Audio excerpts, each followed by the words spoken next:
I hope आप सभी बहुत अच्छे होंगे। और आज हम करने जा रहे हैं क्लास 10th के मेटल एंड नॉन मेटल को खल्लास। सिर्फ एक वीडियो और सारे इंपॉर्टेंट क्वेश्चन आपके पास होंगे और पेपर में इससे बाहर कुछ भी नहीं आएगा। तो चलो बच्चों, इसका फटाफट से रिवीजन करते हैं, रिव्यू करते हैं और करते हैं इन क्वेश्चंस को सॉल्व। चलिए, तो इसकी शुरुआत होती है 2026 के लिए सीबीएसई का जो स्ट्रेटजी है, जो सीबीएसई हर साल स्ट्रेटजी बनाता है प्रीवियस ईयर पेपर को जब हम एनालिसिस करते हैं उसका। तो यहाँ पर मैंने कुछ प्रीवियस ईयर पेपर का एनालिसिस किया सीबीएसई का, तो मुझे ये कुछ कंटेंट मिला जिसको मैंने इमेज के रूप में कन्वर्ट कराकर आपके सामने रखा है। और यहाँ पर याद रखना, सबसे पहले इस चैप्टर का ब्लूप्रिंट ये है, इस चैप्टर से 3 नंबर, 2 नंबर और 5 नंबर, यानी ऑन एन एवरेज 10 नंबर का वेटेज रखने वाला है इस चैप्टर से। और इस चैप्टर को टोटल 3 जोन में डिवाइड किया गया है सीबीएसई के द्वारा।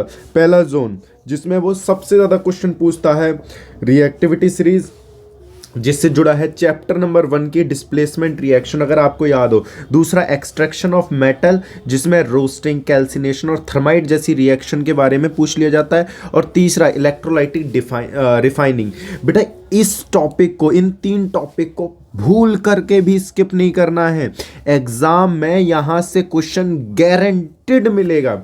इसके बाद थोड़ा मॉडरेट जोन, अगर पेपर थोड़ा मीडियम लेवल का बनता है तो आयनिक कंपाउंड की प्रॉपर्टीज, एम्फोटेरिक ऑक्साइड और कोरिजन जैसे आपको टॉपिक देखने को मिलेंगे। और लो फ्रिक्वेंसी में लेकिन tricky questions, nitric acid hydrogen क्यों नहीं इवॉल्व करता है, फिजिकल प्रॉपर्टी में एक्सेप्शन वाले केसेस। और यहीं से आपका पूरा डिस्ट्रीब्यूशन होगा एग्जाम का। मैं आपको, जो हमारी स्ट्रेटजी है, टीचर्स का जो वर्डिक्ट है, सभी टीचर्स का, आप किसी को भी ऑब्जर्व करेंगे तो वो यही बोलेंगे कि भैया आप सबसे पहले इस चैप्टर में एक्सेप्शन, फिजिकल प्रॉपर्टी वाले जो एक्सेप्शन उनको करिए क्योंकि वो एमसीक्यू में आते हैं। और दूसरा आता है स्पेंड 50%, सबसे ज़्यादा अपना टाइम स्पेंड करो केमिकल प्रॉपर्टीज़ को लर्न करने में। इस चैप्टर की केमिकल प्रॉपर्टीज़ आपको पता होनी चाहिए।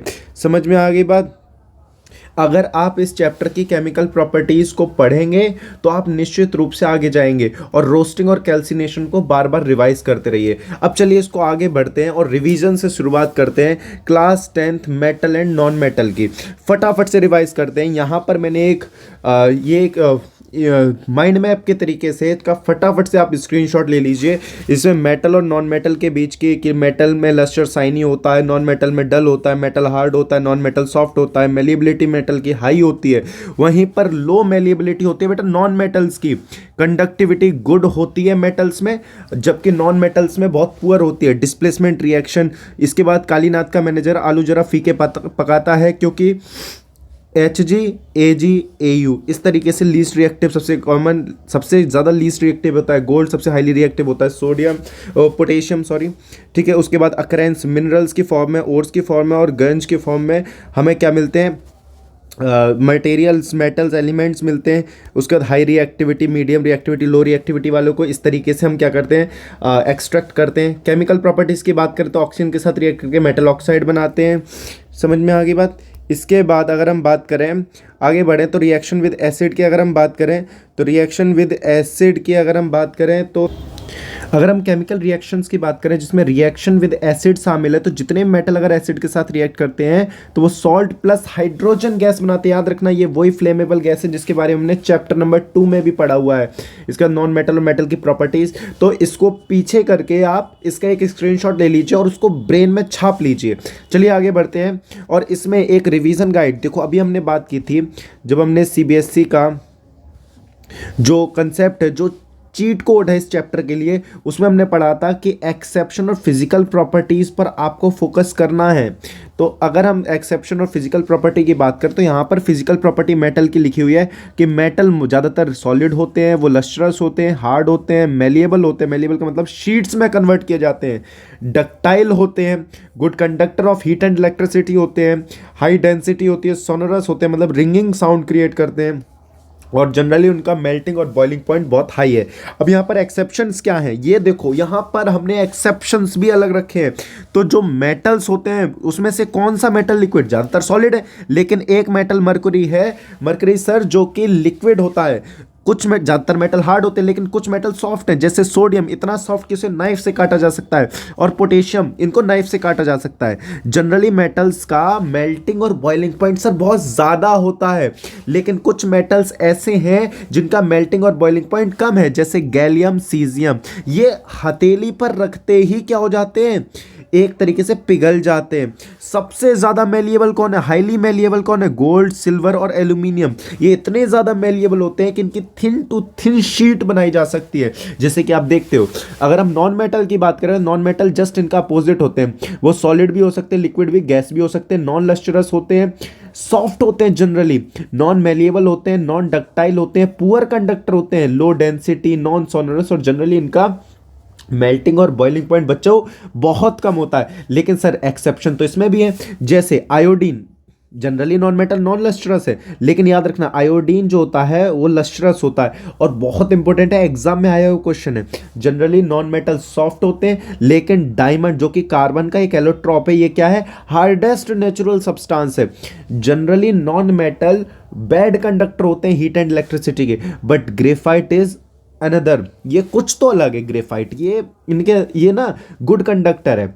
और लिक्विड ज़्यादातर गैसेस होते हैं, लेकिन एक रूम टेम्परेचर पर लिक्विड भी होता है, वो है ब्रोमाइन। ठीक है, कोई दिक्कत है? अच्छा, डक्टिलिटी में एक चीज़ याद रखना, जो गोल्ड की डक्टिलिटी सबसे ज़्यादा है। 1 ग्राम गोल्ड को से लगभग 2 किलोमीटर लंबी तार बनाई जा सकती है। समझ रहे हो, 2 किलोमीटर लंबी। Can you imagine, 2 kilometre long. चलिए आगे बढ़ते हैं। ठीक है, अब केमिकल प्रॉपर्टीज को फटाफट से रिवाइज करते हैं। एयर यानी ऑक्सीजन के साथ अगर रिएक्ट करेगा कोई भी मेटल, तो वो क्या बनाता है, मेटल ऑक्साइड बनाता है। याद रखना, मेटल ऑक्साइड वो जनरली बेसिक होती है। मेटल ऑक्साइड कैसी होती है बेटा, बेसिक होती है। लेकिन 2 मेटल के नाम बता रहा हूँ, इनको याद रख लो, ये हमने पिछली चैप्टर में भी पढ़ा था। एक होता है सर एल्यूमिनियम और एक होता है जिंक।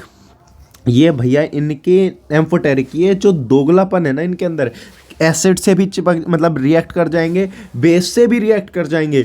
मतलब ये एसिडिक नेचर भी शो करते हैं सर, बेसिक नेचर भी शो करते हैं, इसीलिए इन्हें बोलते हैं एम्फोटेरिक ऑक्साइड। इसमें सबसे बेस्ट नाम है एल्यूमिनियम ऑक्साइड और दूसरा है जिंक ऑक्साइड। अगर कोई भी मेटल वाटर के साथ रिएक्ट करता है, सर क्या बनाता है, हाइड्रोक्साइड बनाता है, प्लस हाइड्रोजन गैस और हीट निकालता है। अब यहाँ पर याद रखना, वाटर का कंसेप्ट में आता है कि कौन सा मेटल, देखो ठंडे पानी से कैल्शियम और sodium high reactive cold water से रिएक्ट कर जाते हैं और उनके ऊपर फ्लोट करते हैं। जनरली कैल्शियम तो फ्लोट करने लगता है, और पोटेशियम इतना ज़्यादा रिएक्टिव है कि बहुत ज़्यादा वायलेंट रिएक्शन हो जाती है। वहीं पर स्टीम से कौन रिएक्ट करता है, तो आयरन और एल्यूमिनियम सर स्टीम से रिएक्ट करते हैं। समझ रहे हो, स्टीम के साथ, भाप के साथ, गर्म हवा जो होती है पानी की उसमें। उसके बाद मैग्नीशियम, अगर मेटल की बात करें तो एक्सेप्शन, इसमें एक्सेप्शन याद रखने ना, ठीक है। मैग्नीशियम नाइट्रेट अगर नाइट्रिक एसिड के साथ करता है मैग्नीशियम, तो बनाता है मैग्नीशियम नाइट्रेट और हाइड्रोजन गैस। अब यहाँ पर एक चीज़ ये है, 1 मिनट खाली पेज, चलो यहाँ बताता हूँ। जो जनरली कोई भी मेटल है ना बेटा, जब वो नाइट्रिक एसिड के साथ रिएक्ट करता है तो यहाँ पर एक गैस निकलती है जो है NO2। निकलनी हाइड्रोजन चाहिए, क्यों, क्योंकि भैया नाइट्रिक एसिड एक स्ट्रॉन्ग ऑक्सीडाइजिंग एजेंट है। लेकिन जब बात आती है मैग्नीशियम की, और मैग्नीशियम को अगर HNO3 के साथ रिएक्ट कराया जाए तो हाइड्रोजन गैस ही निकलती है। इसका कारण क्या है, ये आप मुझे कमेंट में बताओगे कि इसका रीज़न क्या है। आगे बढ़ते हैं, फटाफट से आ जाइए। यहाँ पर डिस्प्लेसमेंट रिएक्शन तो आपने पढ़ी रखी है। रोस्टिंग क्या होता है, सल्फाइड ओर में होती है, एक्सेस एयर चाहिए होती है, और कैल्सिनेशन कार्बोनेट ओर में, कैल्सिनेशन कार्बोनेट ओर में होती है सर। और इसमें एयर बहुत कम चाहिए होती है, इसमें कम एयर के साथ क्या कराई जाती है, रिएक्शन कराई जाती है। जबकि सल्फाइड ओर के अंदर होती है रोस्टिंग, इसमें ज़्यादा मात्रा में हवा चाहिए, रोस्ट करना है ना एकदम से, जैसे रोस्ट कर देते हो आप। इसके बाद थर्माइट रिएक्शन, भाई इसे तो भूल के भी भूलना नहीं है आपने। थर्माइट रिएक्शन आने के बहुत ज़्यादा चांस होते हैं और ये हाईली एक्सोथर्मिक रिएक्शन होती है। इसमें आयरन ऑक्साइड को लिया जाता है, एल्यूमिनियम से रिएक्ट कराया जाता है, बनता है आयरन प्लस में एल्यूमिनियम ऑक्साइड। इसका यूज़ किया जाता है ट्रेन के ट्रैक्स को ज्वाइन करने में। इसके बाद कोरोजन में पढ़ लेना कि जैसे आयरन ऑक्साइड बनता है तो क्यों बनता है, सिल्वर पर क्या हो जाती है। देखो आयरन के कोरोजन को बोलते हैं रस्टिंग, सिल्वर के कोरोजन को बोलते हैं टार्निशिंग, और कॉपर के कोरोजन को बोलते हैं पैटिना। और ये भैया ये चीज़ें एग्जांपल्स हैं जिन्हें आप याद रखना है। इलेक्ट्रोलाइटिक डिकम्पोजिशन या इलेक्ट्रोलाइटिक रिफाइनिंग के बारे में हमने चैप्टर 2 में और चैप्टर 1 में भी पढ़ रखा है। आ जाइए। इसके बाद अगर और आ जाए तो और को कैसे याद रखना है? और को याद करने का बहुत आसान तरीका है सर, बहुत आसान। वो क्या है? देखो, और हमारे पास तीन टाइप के मेटल के होते हैं, एक हाई रिएक्टिव, एक मीडियम रिएक्टिव और एक बिल्कुल लो रिएक्टिव। हाई रिएक्टिव और को हम बहुत आसानी से इलेक्ट्रोलाइसिस कर दो सर, सीधा करंट दो उनको, इलेक्ट्रोलाइसिस करो, बिजली की हेल्प से उनको अलग कर दिया जाए। अगर मीडियम रिएक्टिव है तो यहाँ पर दो टाइप की और हो सकती है, तो सल्फाइड की हो सकती है, कार्बोनेट की है सीधा कैल्सिनेशन में डाल दो, सल्फाइड की है तो रोस्टिंग में डाल दो। और रोस्टिंग में मेटल ऑक्साइड, फिर उसका रिडक्शन करा दो, किससे? कार्बन या कोक से। याद रखना, रिडक्शन कराना बहुत जरूरी, कार्बन से जैसी रिडक्शन कराओगे आपको प्योर मेटल अपना अलग मिल जाएगा। और कैल्सिनेशन में गया तब भी आपका मेटल ऑक्साइड बनेगा, उसका भी रिडक्शन कराइए, मेटल मिल जाएगा। अगर लो रिएक्टिव का है तो जनरली लो रिएक्टिव का मेटल्स की कैसी और होती है? सल्फाइड की होती है, सल्फर की होती है। कुछ नहीं करिए, हवा के साथ उसको रिएक्शन कराइए और आपका मेटल आपका जो भी मेटल है वो आपको क्या मिल जाएगा? वापस मिल जाएगा और रिफाइनिंग हो जाएगी उस मेटल की। क्लियर हो गई बात? कोई दिक्कत है इसमें? आगे की ओर बढ़ते हैं तो अब आता है इंपॉर्टेंट ओर्स, कुछ सब्सटेंस की ओर इतनी ज़्यादा इंपॉर्टेंट है बच्चों, जिसमें शामिल है मरकरी, जिंक, कॉपर और लेड। इनके नाम याद कर लो, एग्जाम है आपको कई बार एज इट इज़ देखने को मिलेगा। अगर आप प्रीवियस ईयर सॉल्व करेंगे तो उसमें आपको एज इट इज़ इनके नाम देखने को मिलेंगे। क्लियर हो गई ये बात? तो यहाँ पर इनके जो नाम है वो क्या है कि जैसे अगर मैं बात करूं मरकरी तो सिनाबार बोलते हैं, HGS फॉर्मूला है। जिंक की तो जिंक ब्लेंड बोलते हैं, इसका ZnS होता है। कॉपर ग्लैंस CuS होता है। गैलिना PbS होता है। क्लियर हो गई बात? अब हम बात करते हैं कार्बोनेट ओर की। ये थी सारी की सारी सल्फाइड ओर। अगर हम कार्बोनेट ओर की बात करें तो जिंक के कार्बोनेट ओर को बोलते हैं कैलामाइन, जिंक कार्बोनेट। इसका साइंटिफिक नेम या केमिकल नेम जिंक कार्बोनेट होता है, कैलामाइन बोलते हैं इसको। और कैल्शियम के कार्बोनेट की ओर को बोलते हैं लाइमस्टोन। याद रखना बच्चों, एग्जाम में आपको एज इट इज देखने को मिलेगी। ठीक है, ऑक्साइड की ओर मिल जाए, एल्यूमिनियम की ओर को। वैसे इस वाले पॉइंट को आप स्किप कर सकते हो, ऑक्साइड वाली ओर को। जो ऑक्साइड वाला पार्ट है इसको आप इतना सीरियस नहीं लेने, फिर भी आप रिवाइज कर लिए। एल्यूमिनियम को बॉक्साइड बोलते हैं, आयरन को हेमेटाइट बोलते हैं। आयरन Fe की एक और होती है मैग्नेटाइट, Fe2O3 तो हेमेटाइट और Fe3O4 तो मैग्नेटाइट। और मैग्नीज की है तो पायरोलोसाइट, कॉपर की है तो क्यूपराइट। और कॉपर बोडियम एक टाइप से होता है, इसे बोलते हैं तो कैलराइट। क्लियर हो गई बात? उसके बाद हेलाइड की ओर, इसको आप स्किप कर दीजिए, बस नाम याद रखिए, NaCl मतलब सोडियम और MEg मैग्नीसाइट होता है मैग्नीशियम। बस रॉक सॉल्ट जरूर याद कर लें। रॉक सॉल्ट हमें बोलते हैं कि जो रॉक सॉल्ट है उसका कॉमन नेम होता है, कॉमन सॉल्ट भी बोल जाता है, और साइंटिफिक नेम होता है सोडियम क्लोराइड। अब आ जाइए अलॉयज़ के बारे में। भैया अलॉयज़ से भी क्वेश्चन आ जाता है। अलॉयज़ क्या होता है? होमोजीनियस मिक्सचर होता है दो और दो से ज़्यादा मेटल्स या नॉन मेटल्स का। फिर इस टाइप से फिर ये ब्रास, ब्रॉन्ज और सोल्डर, इनको ज़रूर पढ़ना है आपने, किसी भी हाल में इनको मिस नहीं करना है। और इस वाले कंटेंट में आपको पता होना चाहिए भाई 22 कैरेट गोल्ड क्या होता है और 24 कैरेट गोल्ड क्या होता है। ठीक है, ये सारी चीज़ें आपको पता होनी चाहिए। अब आ जाइए फटाफट से, अब प्रैक्टिस का टाइम आ चुका है और यहीं से हमारे चीज़ें क्लियर होती हैं। तो सबसे पहले जो हमने ये पूरा रिवाइज किया, इसमें से हमें 5 टॉपिक पर बहुत ज़्यादा पकड़ बनानी है।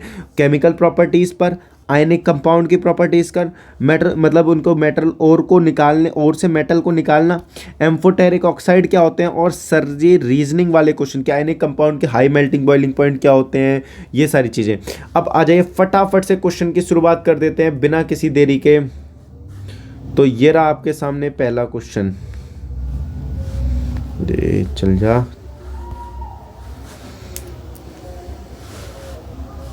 तो पहला क्वेश्चन बेटा ये है, which metal is liquid at room temperature. Metal अभी बताया था, एक्सेप्शन से क्वेश्चन आएगा। कौन से भैया? मर्क्यूरी है। कौन है सर? मर्क्यूरी। सिंबल क्या होता है बेटा? Hg। क्या होता है बच्चे? Hg। फिर अगर हम बात करें इसकी, which non metal is lustrous. याद रखना ये भी एक्सेप्शन में था। कौन सा नॉन मेटल लस्ट्रस है? आयोडीन। कौन सा है बेटा? आयोडीन। क्लियर हो गई बात? आगे बढ़ें तो अगला क्वेश्चन आता है, why is sodium kept immersed in kerosene. Kerosene के अंदर मिट्टी के तेल में क्यों रखा जाता है सर सोडियम को? क्योंकि sir sodium is highly reactive. Sodium कैसा होता है बेटा? हाईली रिएक्टिव है। It is highly reactive. It react react vigorously with oxygen. अगर इसे नॉर्मली रखेंगे सोडियम को, मान लो ये सोडियम हो, तो ये ऑक्सीजन के साथ बहुत तेजी से रिएक्ट कर लेगा। ऐसा ना करे इसलिए हमें इसे केरोसिन में रखा जाता है। किस में रखा जाता है? केरोसिन में, क्योंकि केरोसिन में ऑक्सीजन लगभग ना के बराबर घुलती है। आगे हम बात करते हैं word define amphoteric oxide. Amphoteric oxide क्या होते हैं सर? ये दोगले ऑक्साइड होते हैं। कैसे ऑक्साइड होते हैं? दोगले, मतलब ये एसिडिक भी हैं और बच्चों ये बेसिक भी हैं। कुछ दो एग्जाम्पल बताइए। दो एग्जाम्पल पूछे गए हैं, एक ले लो एल्यूमिनियम ऑक्साइड Al2O3 और एक ले लो जिंक ऑक्साइड ZnO। आगे हम बात करते हैं बेटा नेक्स्ट क्वेश्चन जो आपके सामने जो एग्जाम में आपको देखने को मिलेगा वो है which metal can melt on your palm. कौन सा मेटल हमारी हथेली पर पिघल सकता है? अभी हमने बोला था गैलियम और सीजियम, ये ऐसे मेटल हैं जो हमारी हथेली पर भी पिघल जाएंगे। आगे बात करते हैं सबसे इंपॉर्टेंट भैया, थर्माइट रिएक्शन क्या होती है सर? थर्माइट रिएक्शन, तो the reaction between iron oxide and aluminium to produce molten iron is called thermite reaction। क्या सर? आयरन ऑक्साइड Fe2O3 की रिएक्शन अगर सर हम एल्यूमिनियम से करा दें तो यहाँ पर एल्यूमिनियम ऑक्साइड बन जाएगा और आयरन बनेगा। ये जो आयरन है ये मोल्टन स्टेट में होगा। कैसी स्टेट में होगा सर? मोल्टन स्टेट में होगा। और इसी रिएक्शन का यूज़ किया जाता है, इसी कंसेप्ट का यूज़ किया जाता है रेलवे के ब्रोकन ट्रैक्स को सॉरी रिपेयर करने के लिए। क्या करने के लिए बेटा? रिपेयर करने के लिए। दूसरी बात आपको ये याद रखनी है कि रिएक्शन बैलेंस्ड होनी चाहिए और ये एक एक्सोथर्मिक रिएक्शन होती है। इसमें बहुत ज़्यादा हीट क्या होती है? रिलीज होती है। क्लियर हो गई बात? आगे अगर हम बात करें तो कह रहे हैं कि differentiate between roasting and calcination. Differentiate between roasting and calcination, तो क्या डिफरेंस है? तो आप भैया अभी अभी हमने बताया रोस्टिंग में सर क्या होता है? रोस्टिंग और कैल्सिनेशन। पहली चीज कैल्सिनेशन,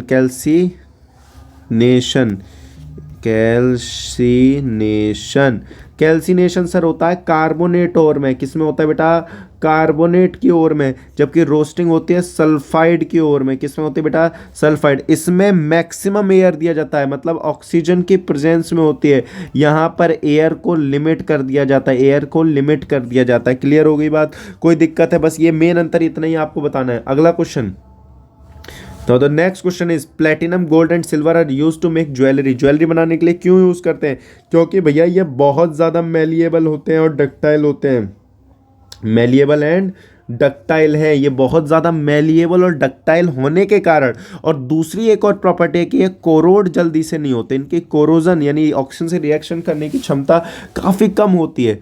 फिर नेक्स्ट है copper is use to make hot water tank not steel. Steel का हम यूज़ क्यों नहीं करते, कॉपर का क्यों यूज़ करते हैं? तो आंसर हो जाएगा कॉपर क्या है सर? बेस्ट कंडक्टर है। एक तरह बेस्ट नहीं बोलेंगे, गुड कंडक्टर बोल दीजिए, ज़्यादा अच्छा रहेगा। Good conductor of heat and electricity, good conductor of heat and electricity है sir, heat and electricity as compared to steel. और वो भैया हॉट वाटर से रिएक्ट भी नहीं करता, जबकि स्टील कर लेगा, क्योंकि स्टील के अंदर भैया कौन प्रेजेंट होता है? आयरन भी प्रेजेंट होता है। आगे हम बात करते हैं, तो नेक्स्ट आ जाता है हमारा एक स्टूडेंट। अब भैया केस स्टडी आ गई यहाँ पर। एक कह रहे हैं एक स्टूडेंट ने डाइल्यूट HCl लिया एक टेस्ट ट्यूब में जिसमें जिंक था। तो जिंक था और उसमें उसने HCl मिला दिया। तो जिंक तो सर जी क्या होता है बच्चा? मेटल होता है। और ये HCl क्या है? एक प्रकार का एसिड। तो मेटल और एसिड आपस में रिएक्ट करके क्या बना लेंगे? Metallic salt zinc chloride ZnCl2 plus में बना लेगा आपका क्या? Hydrogen gas. प्लस में क्या बना देगा बेटा? Hydrogen gas. ठीक है, विच गैस इज इवॉल्व? तो हाइड्रोजन गैस इवॉल्व। ठीक है, how do you test this gas? Bring a burning candle near it, it burn with a pop sound. इसमें ही आंसर है। क्लियर हो गई बात? आगे बात करते हैं। तो ये सारे के सारे कंसेप्ट आपके क्लियर हो जाने चाहिए। अब इसमें आपको सबसे ज़्यादा फोकस करने की ज़रूरत है, एक रोस्टिंग वर्सेस कैल्सिनेशन पर बेटा, दूसरा किस पर? थर्माइट रिएक्शन पर, तीसरा फिजिकल और केमिकल प्रॉपर्टीज पर, जिसमें सबसे ज़्यादा आपको फोकस करना है एक्सेप्शन वाले पॉइंट पर। और यूं ही आपको मेहनत करनी है और इसी तरीके से मेहनत करते रहिए, आप आगे बढ़ते रहिए। हम निश्चित रूप से 2026 का ये बोर्ड बहुत आराम से फोड़ेंगे और इन क्वेश्चंस को आपको प्रैक्टिस करना नहीं छोड़ना है। मिलते हैं आपसे नेक्स्ट क्लास के, तब तक जय हिंद, जय भारत, गुड लक बच्चों।